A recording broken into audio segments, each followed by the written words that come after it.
Son las 8. Radio del Principado de Asturias, RPA, Asturias Hoy, primera edición. ¿Qué tal? Muy buenos días. El Ministerio de Hacienda presentará a principios de 2026 una propuesta de reforma del sistema de financiación autonómica. Así se lo ha trasladado a las comunidades en el último Consejo de Política Fiscal y Financiera, en el que la ministra María Jesús Montero ha planteado su propuesta de senda de estabilidad para 2026-2028, con un déficit del 0,1% del PIB para las comunidades para los años 2026, 27 y 28. El modelo contemplará singularidades en su propia concesión y contemplará un debate multilateral, la del conjunto del modelo, con la posibilidad de abordar determinadas materias de manera bilateral. Asturiano de Hacienda, para Guillermo Peláez, este es un primer paso para la reforma del modelo de financiación. El tener ya el respaldo del Ministerio y del Gobierno en cuanto a esa senda nos da muchas más certezas a la hora de confeccionar nuestro documento presupuestario. Siempre dijimos que es la regla de gasto, que se eleva del 3,3 al 3,5, quien estaba marcando, digamos, las limitaciones a nuestro presupuesto. Eso en Madrid. Aquí en Asturias, en la Comisión de Investigación de la mina de Zarreu, del accidente de marzo en el que fallecieron 5 mineros, Gonzalo Martín, exsecretario general técnico de la Consejería de Industria, aseguró ayer que el permiso de investigación complementario de Blue Solving para operar allí en Degaña cumplía con todas las normativas, pero que no les habilitaba para extraer carbón. Otro de los integrantes de la Comisión de Seguridad Minera, Antonio Rodríguez, director de la cementera de Tudela-Berín, ha descartado que con más inspecciones se hubiera evitado el accidente. Que vaya 5 o 10 veces más, no hubiera conseguido ver nada. En una mina de esas dimensiones es imposible verlo.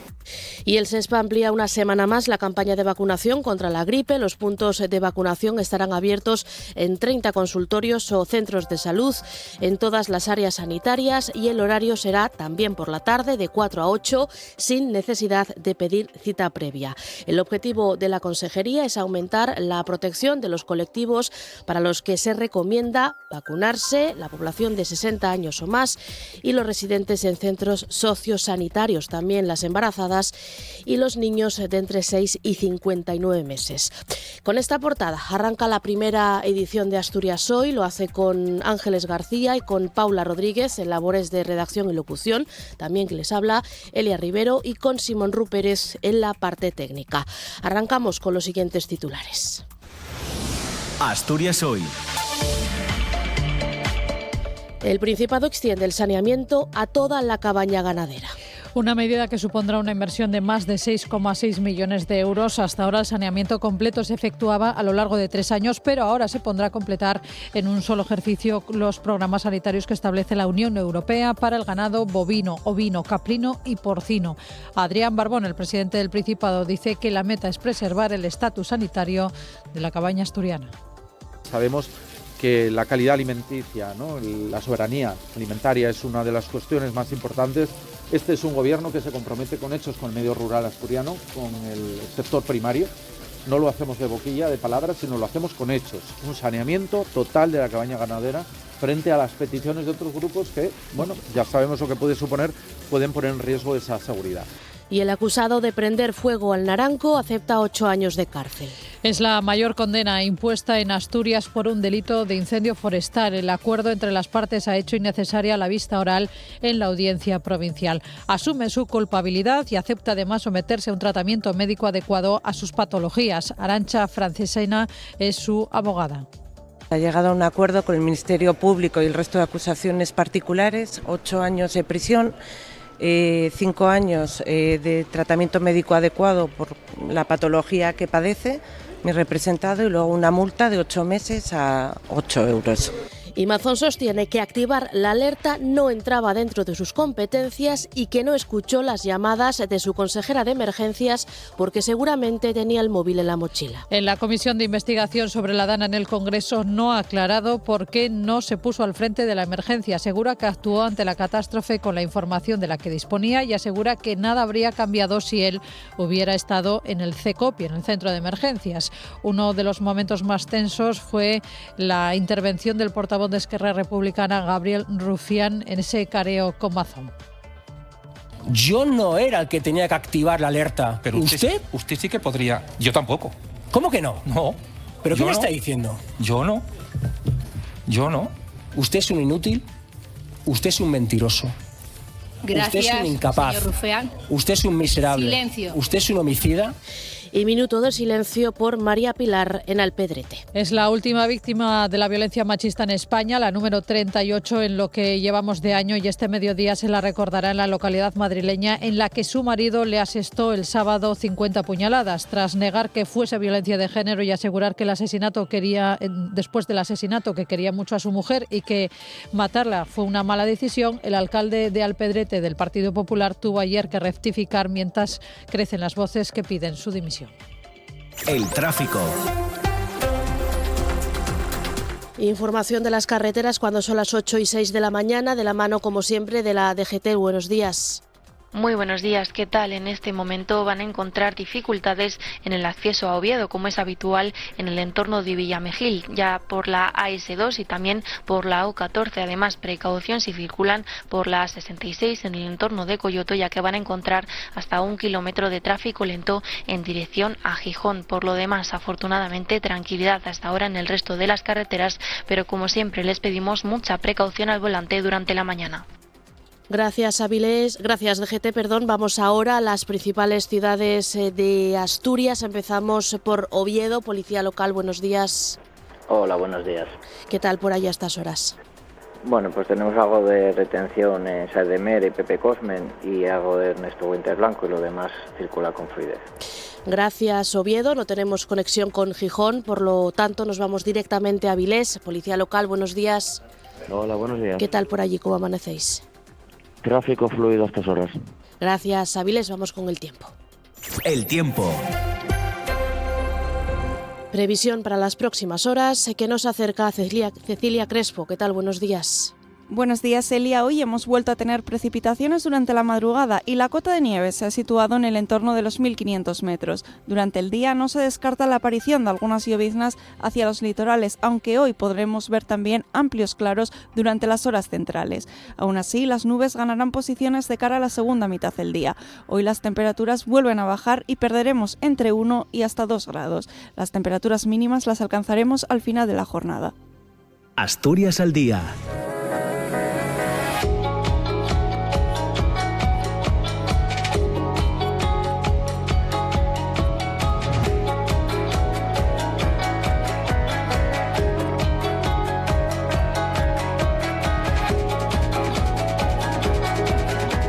Y a partir de las 9, Asturias al día, edición de martes, con Nacio Varillas. ¿Qué tal, compañero? ¿Qué nos traes hoy? ¿Qué tal, Elia? ¿Qué tal, Paula? ¿Qué tal, compañeras de Asturias Hoy, primera edición? Bueno, pues hoy vamos a tener tertulia de ámbito económico.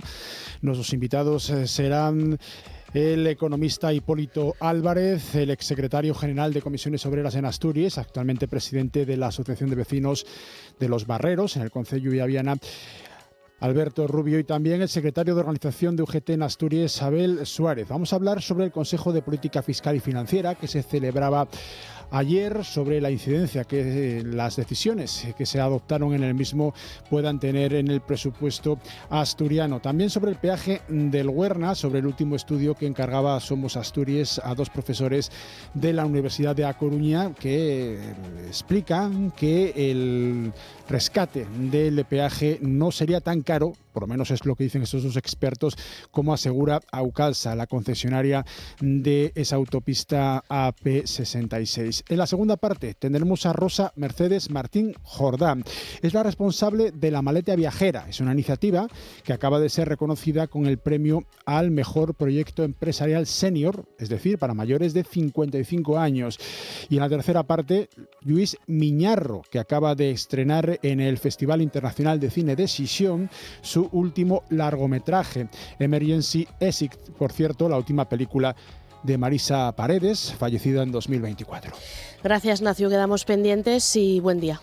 Muchas gracias. Gracias. Están escuchando Asturias Hoy Primera Edición. Y cuando son las 8:10 de la mañana empezamos ya con el desarrollo informativo de los temas que les hemos adelantado en portada y en titulares. Empezamos hablando de fiscalidad porque el Ministerio de Hacienda se compromete a presentar un nuevo modelo de financiación autonómica en los próximos 2 meses. Así se lo ha trasladado a las comunidades autónomas en el Consejo de Política Fiscal y Financiera, en el que María Jesús Montero, la ministra, ha planteado su propuesta de senda de estabilidad para 2026-2028 con un déficit del 0,1% del PIB para las comunidades autónomas para los años 2026, 2027 y 2028. Esto supone dotar a las comunidades autónomas de un margen fiscal que alcanza los 5.485 millones de euros. Es la misma tasa de déficit que se planteó hace ya un año y que finalmente no salió adelante, no se aprobó en las Cortes Generales. Ahora lo explica María Jesús Montero, la vicepresidenta del Gobierno. Algún adelanto sobre esa situación es que el objetivo para la AGE en 2026 será del 1,8%, frente al 2,2% del año 2025. Esto implica que tenemos que hacer 4 pasos, 4 décimas de rebaja del déficit, como decía, en contraste con el nulo esfuerzo que se le pide a otras administraciones territoriales. En 2027 el objetivo para la AGE será del 1,5% y en 2028 del 1,4%. Sobre el sistema de financiación autonómica, las autonomías del PP critican que esta propuesta de financiación del Gobierno parte de la bilateralidad, es decir, de haber negociado una financiación singular con Cataluña de forma previa entre Cataluña, entre esa comunidad autónoma y el Gobierno. A su juicio es incompatible con la multilateralidad del sistema. Quien celebra lo tratado ayer en el Consejo de Política Fiscal y Financiera es el consejero asturiano de Hacienda. Dice Guillermo Peláez que es un primer paso para la reforma de ese modelo de financiación autonómica. El tener ya el respaldo del Ministerio y del Gobierno en cuanto a esa senda nos da muchas más certezas a la hora de confeccionar nuestro documento presupuestario. Siempre dijimos que es la regla de gasto que se eleva del 3,3 al 3,5, quien estaba marcando, digamos, las limitaciones a nuestro presupuesto. Y el exsecretario general técnico de la Consejería de Industria, Gonzalo Martín, ha asegurado en la comisión de investigación del accidente de la mina de Zarreu en marzo de este 2025 que la concesión del permiso de investigación complementaria otorgado a Blue Solving cumplía todos los requisitos legales. Ha dicho además que se comunicó a la empresa que no podía sacar carbón de la explotación de Degaña. Tiene más detalles Ángeles García. Gonzalo Martín Morales, que fue secretario general técnico de la Consejería entre 2021 y 2023, ha defendido la legalidad del permiso de investigación complementario obtenido por Blue Solving, una figura que asegura se apoya en la costumbre desde los años 90. Además, cree que habría sido muy difícil probar un fraude de ley en la transmisión de la concesión de Combail a Blue Solving. La costumbre, en este caso, carácter consuetudinario significa costumbre, es decir, existe costumbre en la presentación de este tipo de proyectos y, por lo tanto, considero que eso puede ser fuente de derecho. Simplemente, de acuerdo con el Código Civil, es difícil probar un fraude de ley, es decir, fraude de ley es la utilización de una norma específica para obtener un fin diferente al previsto en la norma. Es decir, ¿cómo pruebas que alguien que pide una transmisión no esté pidiendo una transmisión? Otro de los integrantes de la Comisión de Seguridad Minera, Antonio Rodríguez, director de la cementera Tudela Beguín, descarta que con más inspecciones hubiera detectado la extracción de mineral. También confirma que la Comisión Especial para esclarecer este accidente de marzo está paralizada debido a la investigación. Que vaya 5 o 10 veces más no hubiera conseguido ver nada. En una mina de esas dimensiones es imposible ver. Y el acusado de quemar el Monte Naranco en 2023 asume la mayor condena impuesta en Asturias por un delito de incendio forestal. 8 años de cárcel tras haber puesto en peligro la vida de más de 40 vecinos y vecinas de la zona. Finalmente no se celebró el juicio tras llegarse a un acuerdo entre Fiscalía y acusación que pedían en un principio 13 años de cárcel. El juicio ha quedado visto para sentencia que recogerá esta conformidad. Además, deberá asumir el pago de más de 60.000 euros en concepto de indemnizaciones. El acusado lleva desde que fue detenido en 2024 en la cárcel. Para pedirle 8 años de cárcel se ha tenido en cuenta la eximente incompleta de alcoholismo, ya que en el momento de los hechos el acusado tenía una grave adicción al alcohol, a la cocaína y al cannabis. Arantxa Francesena, es la abogada de la defensa, confirmaba que su cliente se va a someter además a un tratamiento para superar sus adicciones. Ha llegado a un acuerdo con el Ministerio Público y el resto de acusaciones particulares, 8 años de prisión, 5 años de tratamiento médico adecuado por la patología que padece, mi representado, y luego una multa de 8 meses a 8 euros.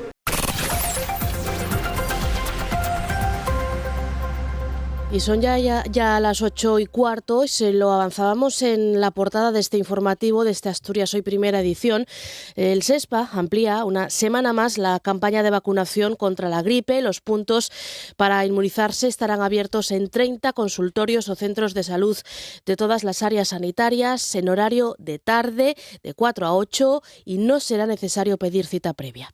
El objetivo de salud es aumentar la protección de los colectivos para los que se recomienda la vacuna: población de 60 años y más, residentes en centros sociosanitarios, mujeres embarazadas, menores de 6 a 59 meses, personas con enfermedades crónicas o inmunosupresión y profesionales sanitarios y sociosanitarios. Y no dejamos el ámbito sociosanitario porque el Principado extiende la campaña de saneamiento a toda la cabaña ganadera durante el próximo año, una medida que supondrá una inversión de más de 6,5 millones de euros. Hasta ahora el saneamiento completo se efectuaba a lo largo de 3 años, pero ahora se podrá completar en un solo ejercicio todo programa sanitario que establezca la Unión Europea para el control y erradicación de enfermedades animales en el ganado bovino, caprino y porcino. Los programas incluyen actuaciones durante todo el ejercicio orientadas a asegurar la condición de Asturias como comunidad libre de tuberculosis y brucelosis bovina, ovina o caprina. El presidente del Principado, Adrián Barbón, dice que estas iniciativas ayudan a prevenir la transmisión de enfermedades infecciosas que pueden afectar al ganado y a preservar el estatus sanitario de la cabaña ganadera asturiana. Sabemos que la calidad alimenticia, ¿no?, la soberanía alimentaria es una de las cuestiones más importantes. Este es un gobierno que se compromete con hechos con el medio rural asturiano, con el sector primario.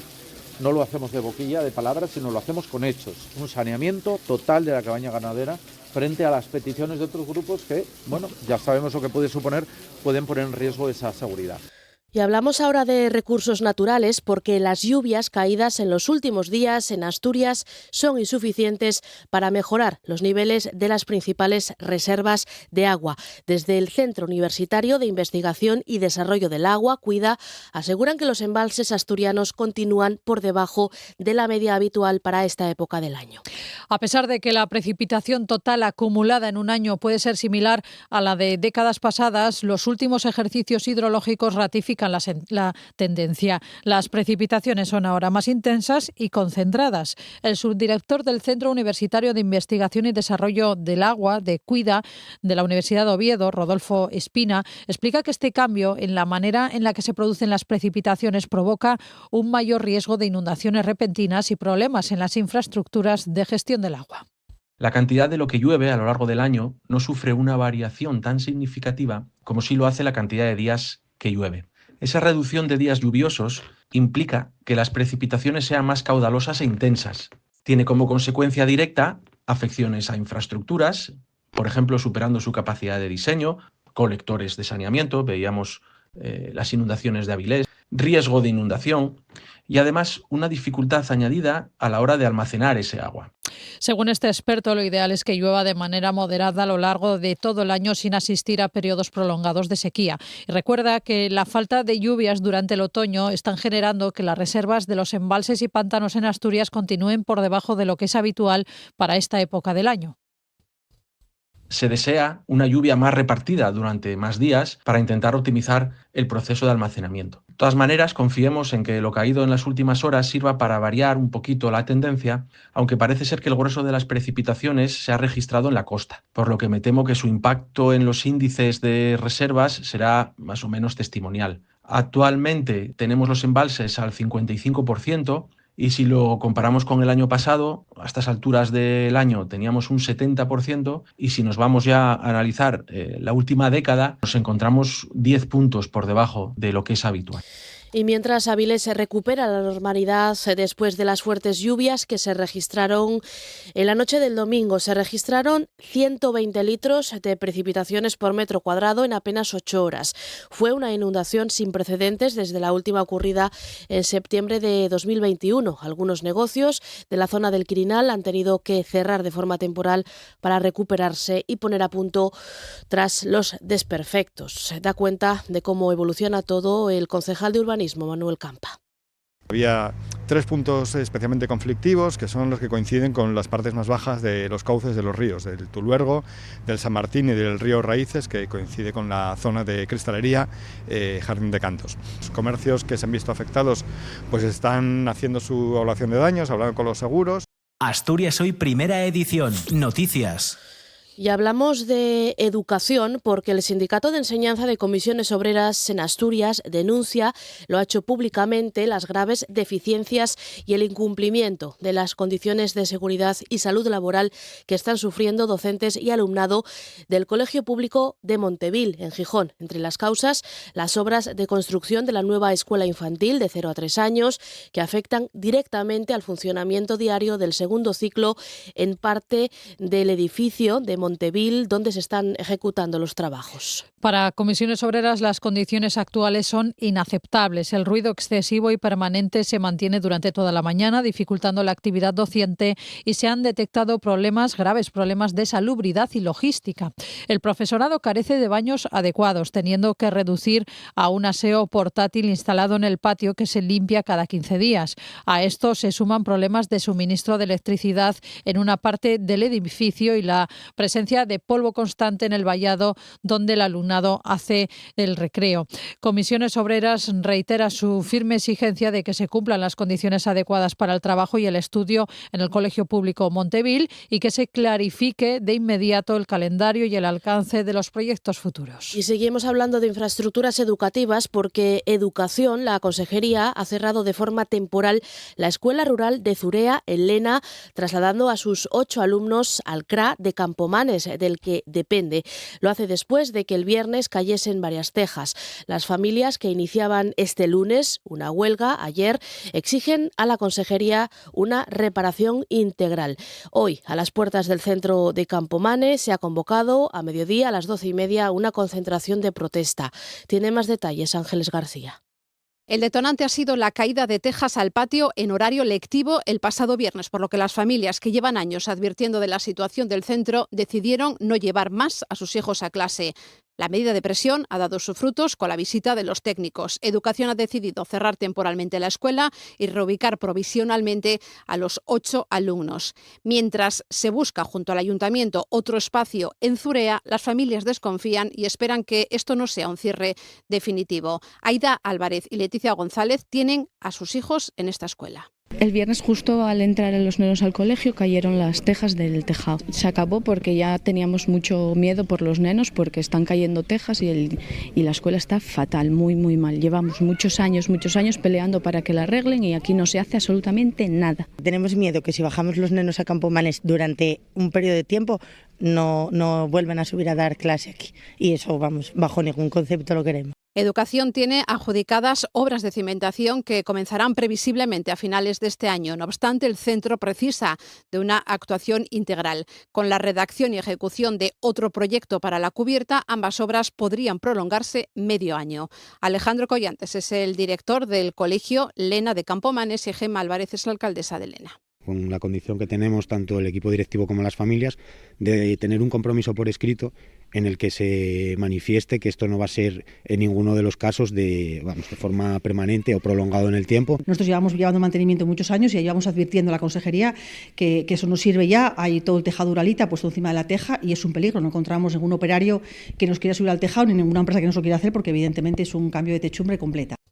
Y de Lena nos vamos a Oviedo porque ahí el Grupo Municipal Socialista presentará hoy en la Comisión de Economía una enmienda a la totalidad a los presupuestos municipales elaborados por el Gobierno local del Partido Popular para 2026. Consideran los socialistas que las cuentas son poco realistas, ajenas a las necesidades del concejo y que dejan fuera proyectos estratégicos. Los socialistas acusan al Partido Popular de falta de negociación y de despreciar sus propuestas para mejorar el documento. Tras la comisión que tendrá lugar hoy, el presupuesto llegará a pleno el próximo viernes. Los socialistas han pedido a Izquierda Unida que se sume a las enmiendas que ellos van a presentar, aunque la coalición ya ha dicho que no lo hará. Carlos Fernández Llaneza y Jorge Monsalve son concejales socialistas. Es un proyecto que no es realista, que no responde, como ya dijimos en su momento, a las necesidades de la ciudad y que, como también reiteramos en estos días, no contempla ninguno de los proyectos estratégicos que la ciudad necesita, ¿no? Y son unos ingresos poco realistas. Se prevé un aumento del 44% en la partida relativa a multas y sanciones de tráfico. Se pasa de 4,5 millones a 6,5 millones. Izquierda Unida, convocatoria por Oviedo, ha propuesto la creación de un gran parque público en la zona este de la ciudad entre los barrios de Rayo Mercadín y Regueral Segaría. El portavoz de la formación, Gaspar Llamazares, recuerda que este es el único distrito de Oviedo que carece de un espacio verde, pese a la alta grado de polución y a también la densidad residencial. Las partidas no tienen necesariamente que tener nombres y apellidos. Las partidas se pueden concretar. De hecho, no existía la previsión de el grupo de rehabilitación y el grupo de rehabilitación está funcionando en Ciudad Naranco y funcionando en Rayo Mercadín. Y eso no tiene una partida así concreta. Y el Partido Popular en Oviedo advierte de que los retrasos en las obras de ampliación del Museo de Bellas Artes de Asturias pueden poner en riesgo los casi 6 millones de euros de ayudas públicas del proyecto. Las obras acumulan más de un año de retraso. Es una crónica de Paula Molina. Los trabajos fueron aprobados por el Consejo del Patrimonio del Principado de Asturias en 2023, pero no fue hasta un año después, en 2024, cuando el contrato se formalizó, estableciendo un plazo de ejecución de 18 meses. Las obras comenzaron en junio de ese mismo año, pero según el portavoz de Cultura del Partido Popular, José Luis Costillas, no se ha certificado ni un 5%. Han pasado prácticamente el plazo de ejecución de la obra, llevamos más de año y medio con esta obra en marcha y las obras no han avanzado nada. Nosotros creemos prácticamente imposible que se terminen las obras en plazo y que se justifiquen en plazo. No cumplir con este plazo de 18 meses podría suponer la pérdida de los 5,8 millones de euros de financiación europea que el proyecto recibió. El diputado popular se ha dirigido también al Gobierno del Principado para pedir una mejora en la planificación. Y lo que peor vemos es esa completa inacción por parte de la Consejería de Cultura y por parte del presidente Borbón, que ante estos problemas lo que hacen siempre es mirar para otro lado y buscar algún tipo de excusa, algún tipo de justificación. Pero lo que tenemos es que ponernos de verdad de una manera seria a poder concluir esa obra tan necesaria para Oviedo. Y el proyecto Dame Tira es el ganador para la reforma del edificio de la Malatería, un plan que contempla usos sociales, viviendas para jóvenes y también convertirse en una puerta verde a la ciudad de Oviedo. Esta obra será trabajo de los arquitectos Jordi Juanola, María Fernández, Juan Burgos y Antonio Burgos. Escuchamos a una de las integrantes de ese equipo de arquitectos, a María Fernández.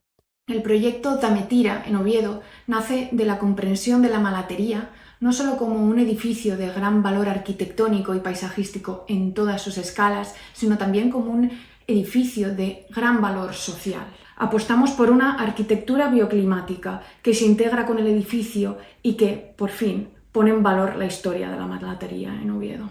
Y en Gijón, el Ayuntamiento ha presentado la obra de adecuación de la estación de recogida de residuos de Serín. En el espacio se han instalado 6 baterías de contenedores. Los trabajos se ejecutaron en un mes y están financiados por Cogersa con una subvención de casi 40.000 euros. El área tiene espacio para incorporar nuevos contenedores en el futuro. La actuación responde a una propuesta de la Asociación de Vecinos con el objetivo de mantener la zona limpia.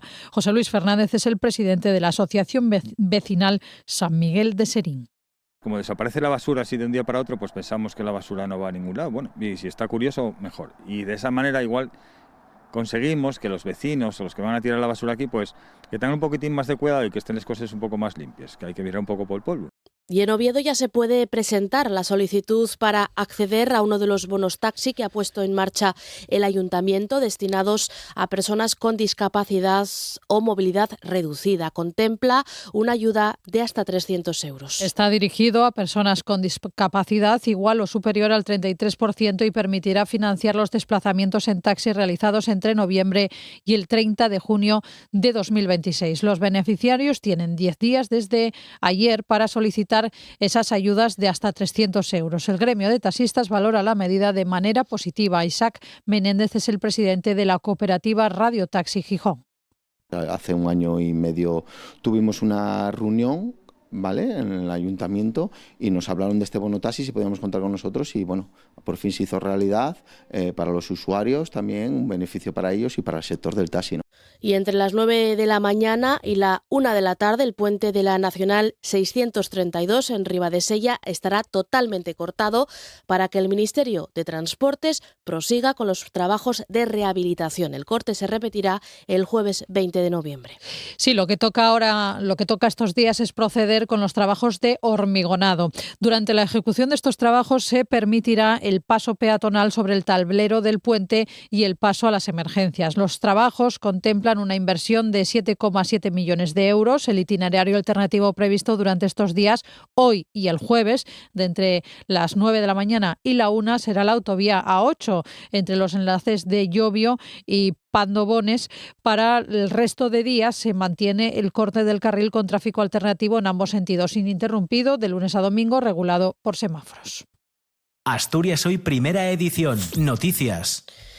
Y más asuntos cuando hemos llegado ya a las 8:30 de la tarde. Hablamos de violencia machista porque el Gobierno carga contra las declaraciones del alcalde de Alpedrete, Madrid, en las que niega que ese crimen, el asesinato de María del Pilar el sábado, sea violencia machista, ese asesinato por parte de su marido que le asestó 50 puñaladas antes de suicidarse. El Ejecutivo de Pedro Sánchez ha pedido la dimisión del alcalde de esa localidad tras su negación de ese asesinato. El alcalde Juan Fernández asegura que sus palabras fueron mal interpretadas, mostrando su rechazo total y sin paliativos a la violencia machista. Recordamos ese 016, teléfono gratuito que no deja rastro y que se puede usar en cualquier momento del día.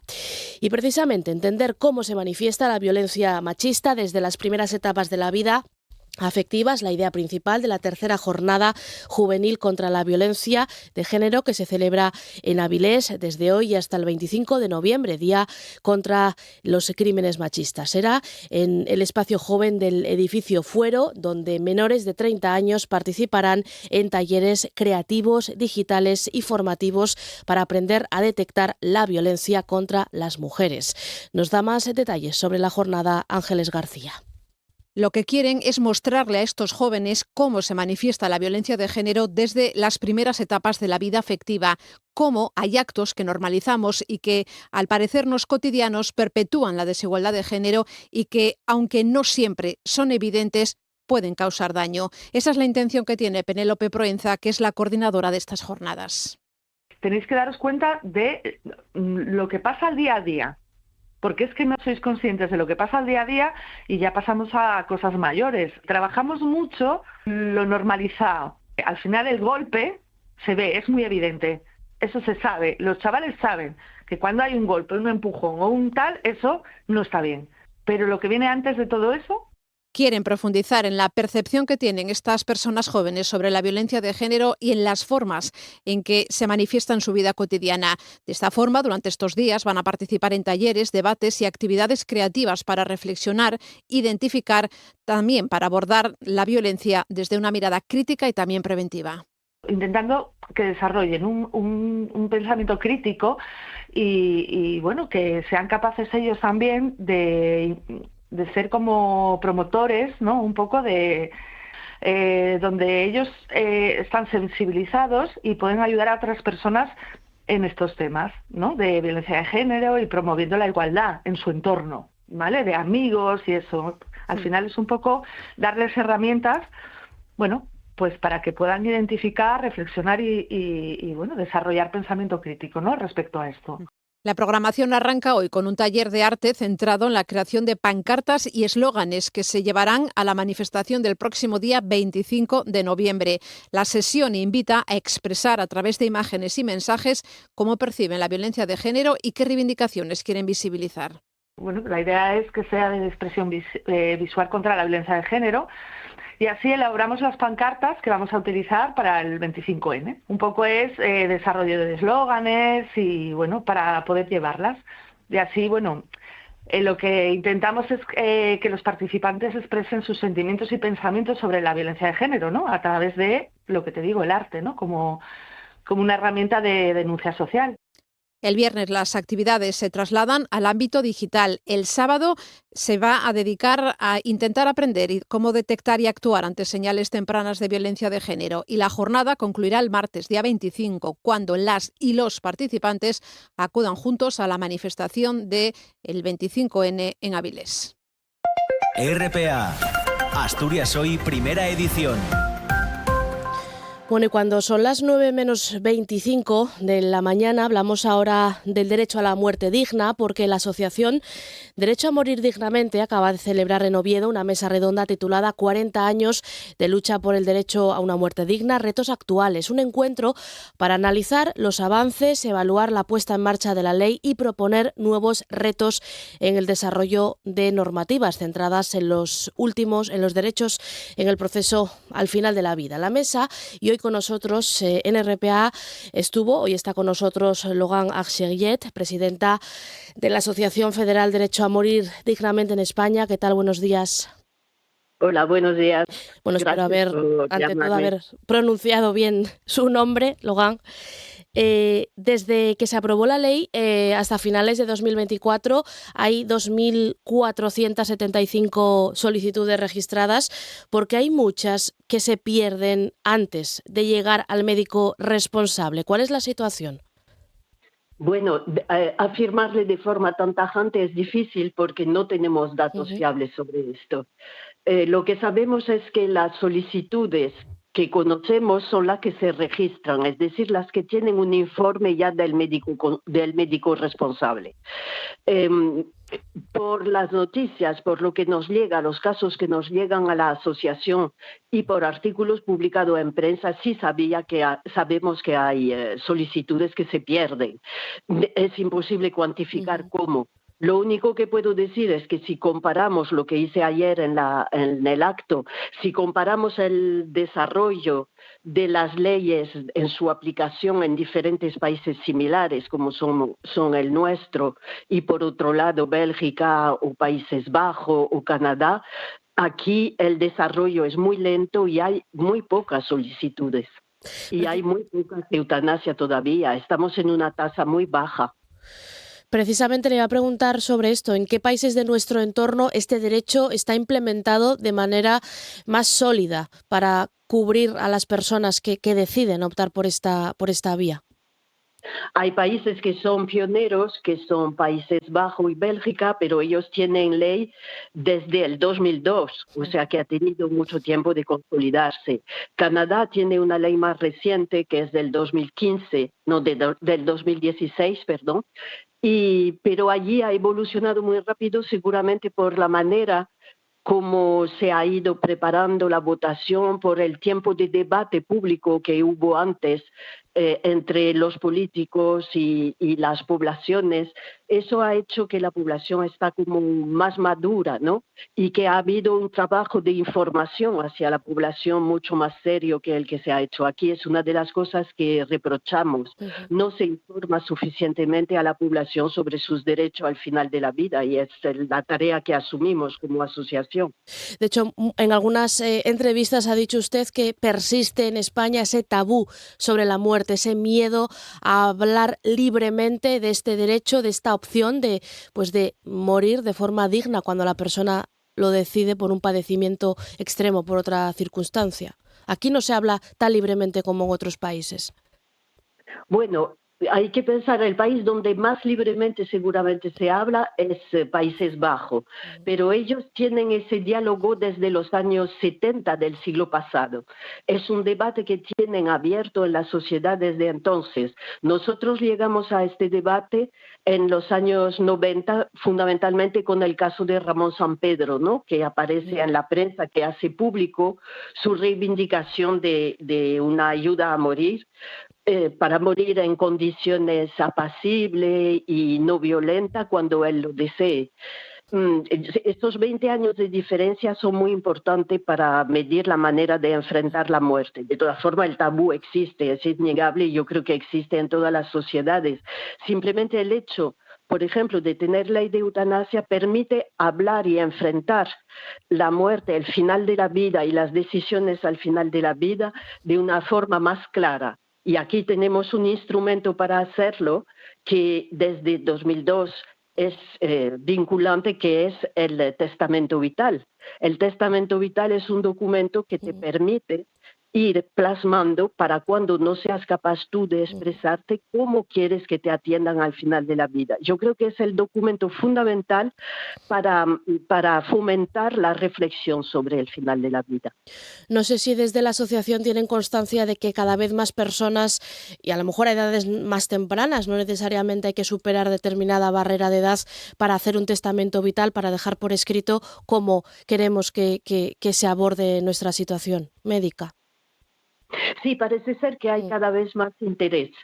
Lo que pasa es que todavía es muy minoritario, ¿no? Lo que hay que fomentar son campañas para que la gente sepa que existe este documento y que lo pueden firmar, o sea, hacer campaña para conocer cómo plasmarlo. Y por otro lado también yo creo hacer campaña y formación de los médicos para que cada vez más se conciencien del contenido de la ley de autonomía del paciente, que es la que regula el testamento vital, y que acompañe ese pensamiento y que escuchen a sus pacientes cuando hablan del final de la vida y de sus deseos al final de la vida. Otra de las críticas... Sí, perdón. Otra de las críticas que vertís desde la asociación es lo excesivo de los plazos. Suelen pasar de media unos 49 días desde que una persona solicita una eutanasia hasta que se aprueba. Una media de 50 días, estamos hablando de algo excesivamente largo, sobre todo para personas cuyo padecimiento es extremo.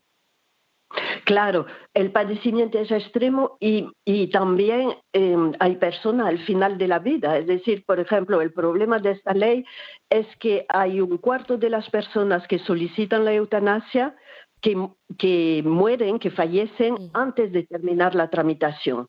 Entonces allí sí que hay un problema. 7 semanas para una tramitación global es muy largo. Lo que pasa, la ley española es muy especial. Es una ley, las otras no son así, es una ley que va pautando el número de días cada etapa del procedimiento. Y entonces la ley llega a un total que debería ser unos 35 días. O sea que todavía estamos lejos de esto. Pero además la ley permite acortar los plazos en caso de inminencia de fallecimiento, y nos tememos que no se aplique este acortamiento posible. O sea que no se facilite, ¿no?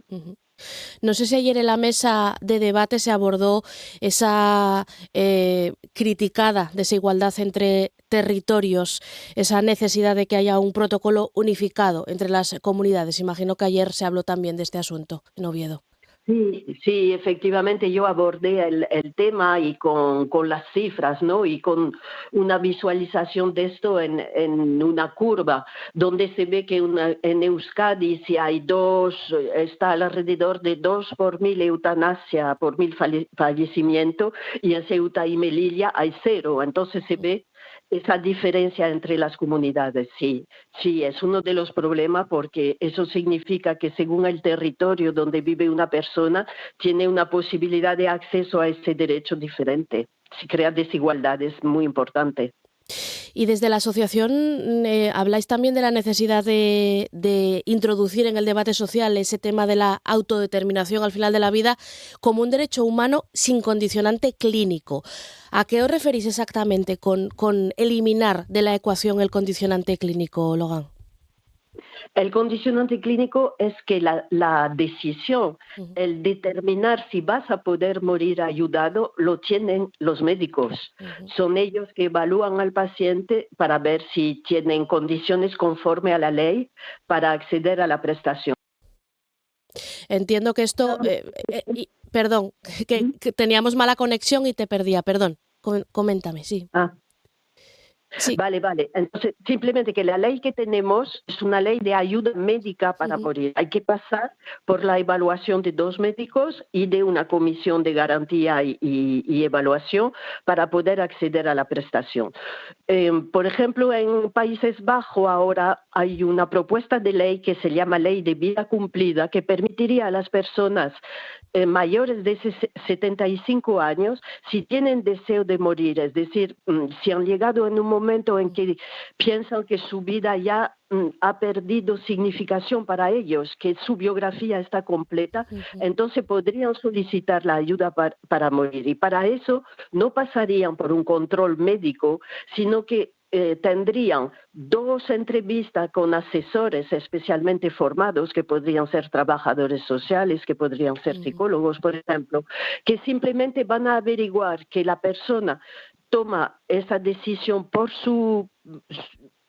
ella misma, que no hay coacción detrás y que es una decisión bien meditada y firme. Entonces las 2 entrevistas estarían a 6 meses de intervalo, y si se llega a la conclusión de que no hay violencia detrás ni coacción y que la persona tiene las ideas muy claras, entonces tendría acceso a un producto letal. No habría un condicionante médico. Es un paso más allá de la ley de eutanasia. Claro, porque entiendo que esto está pensado para personas que no necesariamente tengan que tener un padecimiento, una enfermedad incapacitante terminal, sino una persona que decida libremente... No, sería una decisión vital, ¿no? Una persona que, conforme con sus valores, piensa que ya su vida ha dado todo de sí y no quiere seguir. Hay miles de razones para pensar así, que no son necesariamente vinculadas ni con una depresión ni con un problema mental. Claro, de ahí la necesidad, como dice la asociación, de sacar fuera de la ecuación ese condicionante clínico de lo que estamos hablando, Logan. Sí, es una libertad, es una ampliación del campo de las libertades humanas. Es poder decidir, realmente tener mucho más posibilidad de decisión libre sobre tu propia biografía hasta el final. Ser libre hasta el final es nuestro lema. Bueno, pues nos quedamos, si le parece, con ese lema. Logan Archillet, presidenta de la Asociación Federal Derecho a Morir Dignamente, gracias por haber atendido la llamada de la radio asturiana, de la radio pública. Gracias a vosotros. Buenos días, un abrazo. Adiós. RPA, Asturias Hoy, primera edición. Y vamos ya con algunos apuntes en clave nacional, porque Carlos Mazón insiste en que él no tenía ninguna responsabilidad sobre el envío de mensajes de alerta por la DANA. En la comisión de investigación sobre la catástrofe en el Congreso de los Diputados, el presidente en funciones de la Generalitat se ha tenido que enfrentar a las preguntas de los diputados que conforman la comisión. Allí Mazón justificó que no contestase al teléfono a la consejera de Emergencias, Salomé Pradas, porque tenía el móvil en la mochila. Mazón continúa sin aclarar por qué no se puso al frente de la emergencia aquel día, el 29 de octubre de 2024, y se desvincula de la decisión de mandar alertas a la población. El presidente de la Generalitat Valenciana en funciones mantiene que actuó ante la catástrofe con la información de la que disponía y asegura que nada habría cambiado si él hubiera estado presente en el CECOPI. Además, Mazón ha subrayado que ha tenido que hacer frente a muchos bulos durante este año y preguntado sobre por qué no cogió el teléfono a su consejera, a la de emergencias, dice que quizás no lo oyó. Insiste en que asumió su responsabilidad al dimitir, pero reconoce que no estaban preparados para una emergencia de tal envergadura. Nada hubiera cambiado si yo hubiera llegado antes al CECOPI. Nada hubiera cambiado. No hubiera llegado la información antes porque no estaba, porque ha quedado acreditado que no estaba. Durante toda aquella tarde estábamos convencidos que la reunión del CECOPI iba a ser una reunión corta. Especialmente tenso fue el interrogatorio, el careo con el portavoz de Esquerra Republicana de Cataluña, Gabriel Rufián, quien cargó duramente contra el presidente en funciones de la Generalitat Valenciana. Le recordó que sobre él pesan 229 muertes. Rufián le deseaba además que pague su incompetencia con la cárcel. ¿Le pesan las muertes de esta gente? Nos pesan a todos, señor Rufián. No, a usted. ¿Le pesan a usted? Nos pesan a todos. A mí no me pesan. ¿A usted? Y nos duelen. ¿A usted no le pesan las víctimas? Yo no era el que tenía que activar la alerta. Pero usted sí que podría. Yo tampoco. ¿Cómo que no? No. ¿Pero qué me está diciendo? Yo no. Usted es un inútil. Usted es un mentiroso. Gracias, usted es un incapaz. Señor Rufián. Usted es un miserable. Silencio. Usted es un homicida. Gracias. Y esto es un psicópata. Tiene que acabar. Y ojalá pague con cárcel todo lo que ha hecho. Mazón abría ayer las comparecencias sobre esa investigación en el Congreso. Los siguientes políticos en comparecer serán la vicepresidenta de la Generalitat, Susana Camarero, y el presidente de la Diputación de Valencia, Vicent Mompó, el próximo 24 de noviembre. Y precisamente mañana termina el plazo para presentar una candidatura alternativa a Carlos Mazón. El PP ha propuesto a Juanfran Pérez Llorca como presidente de la Generalitat, un perfil con buena sintonía con Vox. El partido de ultraderecha tiene la llave para elegir al nuevo presidente, a ese que proponga el Partido Popular. Para ello, el partido de Abascal pide a los populares que asuman la agenda de Vox en materias como la inmigración o que rechacen el Pacto Verde. Si no hay acuerdo, podría haber elecciones anticipadas en marzo. Y la exmilitante del Partido Socialista, Leire Díez, ha admitido que en abril de 2024 mantuvo 2 reuniones en la sede del partido con el exdirigente socialista Santos Cerdán porque en su faceta de periodista tenía documentos del caso Villarejo contra la formación, si bien ha precisado que se reunió con todos, también con PP y con Vox. Ante el juez que investiga el caso, Leire Díez ha rechazado tener vínculo con la dirección del Partido Socialista o trabajar para el partido, negando además conocer a Pedro Sánchez, al jefe del Ejecutivo, solo de mítines, ha dicho ante el juez. También ha negado haberse reunido con José Luis Ábalos o con su exasesor Koldo García. Y además la defensa de la exmilitante del Partido Socialista, Leire Díez, ha pedido al juez que expulse del procedimiento varias grabaciones, incluida la que efectuó el fiscal Ignacio Estampa de una conversación en la que ella decía ser la persona que ha puesto el Partido Socialista y la mano derecha del exdirigente socialista Santos Cerdán. La abogada de la también exdirectora de Filatelia de Correos y exjefa de comunicación de ENUSA ha presentado un escrito en el que denuncia la vulneración de derechos como el de la intimidad o el secreto de las comunicaciones. Y el presidente de Ucrania, Volodymyr Zelensky, se encuentra hoy en España para recabar más ayuda militar para su país frente a la agresión rusa. Durante la jornada mantendrá un encuentro con el rey, también se verá con Pedro Sánchez, con el jefe del gobierno y con representantes de la industria de defensa española. Se trata de la tercera visita de Zelensky a España desde el inicio de los ataques de Rusia a Ucrania. Se prevé que el jefe del gobierno, Pedro Sánchez, se comprometa a financiar la compra de armamento estadounidense para Kiev. Previamente a esta reunión, a este encuentro que mantendrán este martes con las autoridades españolas, Zelensky se reunía este lunes en Francia con el presidente Macron, donde llegó a un acuerdo para la cooperación operación militar que incluye la compra de hasta 100 cazas Rafael fabricados por la firma francesa Dassault Avion. Y Telefónica plantea un ERE, un expediente de regulación de empleo que afectará a 7 filiales sin desvelar todavía el número de afectados. La compañía ha comunicado a los sindicatos su intención de iniciar ese ERE, ese expediente de regulación de empleo, en varias de sus empresas por causas objetivas. El plan estratégico de Telefónica prevé reducir un 25% los costes operativos para ahorrarse entre 1.500 y 2.000 millones de euros entre el año 2028 y el 30. Para ello plantea despidos que afectarán a 3 empresas que forman parte de la operadora en España, es decir, Telefónica España, Telefónica Móviles y Telefónica Soluciones, y también a las unidades de Telefónica Sociedad Anónima, Telefónica Global Solutions y Telefónica Innovación Digital y Movistar Plus. De momento no se han adelantado cifras de despidos. Los datos se van a concretar en las reuniones que se van a mantener el 24 de noviembre para el caso de las 3 empresas que conforman la operadora en España y el 25, al día siguiente, para el resto de unidades. Los sindicatos aseguran que los 2 grandes problemas de Telefónica son, por un lado, la deuda y la infravaloración de la acción en bolsa. Problemas que, a su juicio, no se resolverán con una disminución de la plantilla, con despidos. La deuda financiera neta de la empresa asciende a más de 28.200 millones de euros, según sus cuentas. Y el Gobierno aprobará hoy un decreto para regular la elaboración del catálogo de elementos franquistas previstos en la Ley de Memoria Democrática, coincidiendo este jueves con el 50 aniversario de la muerte de Francisco Franco. La aprobación de este decreto es el paso previo para la concreción del propio catálogo, del que se publicará en el menor tiempo posible una primera versión abierta a novedades a fin de poder retirar dichos elementos de las calles y otros lugares públicos. En Asturias Hoy, primera edición, Deportes. Actualidad deportiva este martes con Miguel Fernández. ¿Qué tal? Buenos días.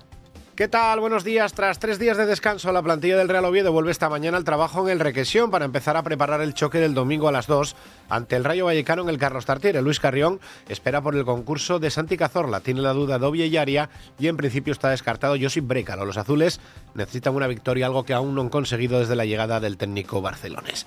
Jornada de descanso para el Sporting, que desde mañana comenzará a preparar el encuentro del domingo a las 4:15 ante el Huesca en el Alcoraz, donde los rojiblancos intentarán acabar con la racha de 3 semanas sin ganar. En la sesión de entrenamiento de ayer, Juan Otero fue la principal novedad. Un Sporting que presentará a sus accionistas en la Junta del próximo 15 de diciembre un déficit de 3,2 millones de euros del ejercicio pasado. En Primera Federación, el Real Avilés jugará el sábado a las 4:15 en el Estadio Romano José Fouto ante el Mérida. Por cierto, que Javi Rozado ha alcanzado un acuerdo con la entidad que reconoce haberle despedido de forma improcedente. Según una nota difundida por el técnico Ubiein, el club blanquiazul indemnizará a Rozada y ambas partes evitarán pasar por los tribunales. Una categoría por debajo, el Vetusta jugará el sábado a las 5 ante el Atlético Astorga a domicilio. El domingo, también a las 5, el Marino recibirá al Salamanca UDS y 1 hora más tarde tendremos duelo autonómico entre Unión Popular de Langreo y el Lealtad de Villaviciosa. Y hoy arranca en Bolonia la disputa de la final a 8 de la Copa Davis, un torneo en el que España entrará en liza el jueves ante Chequia. Cabe recordar que el asturiano Pablo Carreño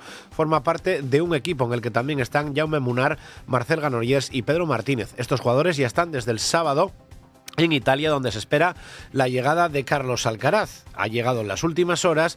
El murciano es duda por unas molestias en el tobillo. No se descarta una lesión en el isquiotibial. Asturias Hoy, en clave económica. Bueno, y lo que toca ahora en esta primera edición del informativo de RPA es conocer cómo amanecen los mercados. Como siempre, conectamos con Renta 4, con José Antonio Antuña. ¿Qué tal? Muy buenos días. ¿Qué tal, Elia? Buenos días. ¿Qué tal? ¿Con qué amanecemos hoy? Pues seguimos hablando de caídas en las bolsas. Ayer los mercados en Europa cayeron en Wall Street. De Asia traemos caídas del 2% en China, de 3% en Japón, y las caídas en este inicio de sesión, según marcan los futuros, pues van a ser importantes. Caídas en torno al 1,40, al 1,50 viene marcando los futuros del IBEX, los del Eurostoxx un poquito más bajos, pero caídas que superan el 1% en cualquier caso. Los inversores, pues muy pendientes de lo que venimos hablando, los resultados de Nvidia, que se conocerán mañana al cierre del mercado, para ver pues eso, si se siguen manteniendo la fuerza de la inteligencia artificial o puede haber cierta burbuja, y del informe oficial de empleo, que es el de septiembre, pero que conoceremos el jueves, que creemos que puede ser muy muy importante y trascendental de cara pues a lo que pueda hacer la FED en la próxima reunión del 10 de diciembre. Que el mercado, antes de todo este cierre de la administración Trump, descontaba con un 100% de probabilidades que se iban a bajar tipos, y sin embargo ahora la probabilidad es del 44%, para que veamos un poco la trascendencia del dato. Y a lo largo del día de hoy, pues a destacar dos cosas. Vamos a conocer referencias importantes en Estados Unidos, un indicador adelantado de servicios de noviembre en Nueva York, un dato de producción industrial y unos resultados de Home Depot. Ya hablábamos ayer que a lo largo de esta semana íbamos a tener algún dato relacionado con consumo privado en Estados Unidos, que dada pues la ralentización que se está hablando del mercado laboral en Estados Unidos, bueno, conocer los resultados de estas empresas que se dedican al consumo, pues evidentemente van a ser importantes, con lo cual pues dos referencias importantes a lo largo del día de hoy, que si salieran de forma positiva, pues bueno, igual podríamos cambiar un poco esta tendencia negativa que llevamos en las últimas sesiones, pero insisto, yo creo que los inversores más pendientes pues en miércoles, jueves, que van a ser sesiones más trascendentales para los mercados. Pues gracias, tomamos nota y nos emplazamos para volver a charlar mañana. Gracias, José Antonio, buen día. Perfecto, gracias, buen día.